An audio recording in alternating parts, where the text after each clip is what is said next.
Ama sign ka channel lo clear trin tu te zawai chung alom thu ron se ya pumal soma video ron da thar hi zel ro sang ron lana wang ka ron ri to na rem ati lo tu ra ngai la minute toi te ron se ve ka du ni ama sign pumal som te chung hian mal som na tam tak an tonga mu thei ko pen dong an tha em a fak om me mani pumal som te chung ko ma phawt khop mai thì các soi du phot ani chu ti rol are sapo aril ruwa tlangwal mani se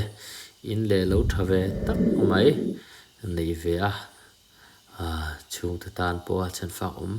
in le lo nei ve lo cha ka zia lai video to na lang chiang em are serel rupui kin zia tlangwal mani sila lir theileng mo changkang tak ot lovin in le lo that tak mai han nei ve Nupui Neih mau in le lo han din te po kha lo chak le ani chu ti rolin rs na soi chu tam takin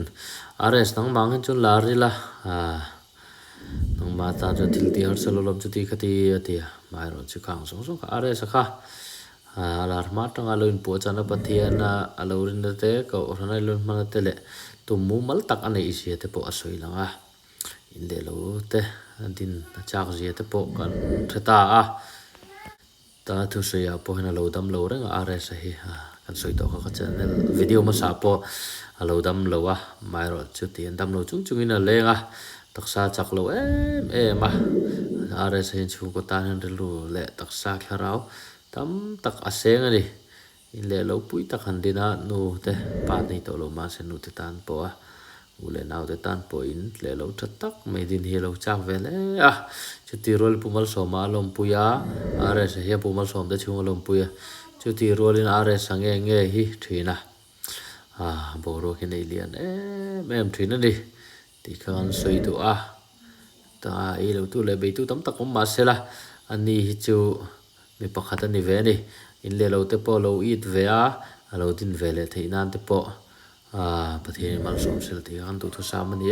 lo me tlat chu a mindset kha fu atia hai mai chang kan fak mai mai chu la no pang jong mani sela te chuan nakina chuan pathian zara in le lo hi thale asak ve the nge ka ringa chu ne ka tiam ke pomo hei mi pa hi chuan in ka ti thina kal paila ne kal thuteng te hi an ding palang hei din kal chung sin ne dik che tro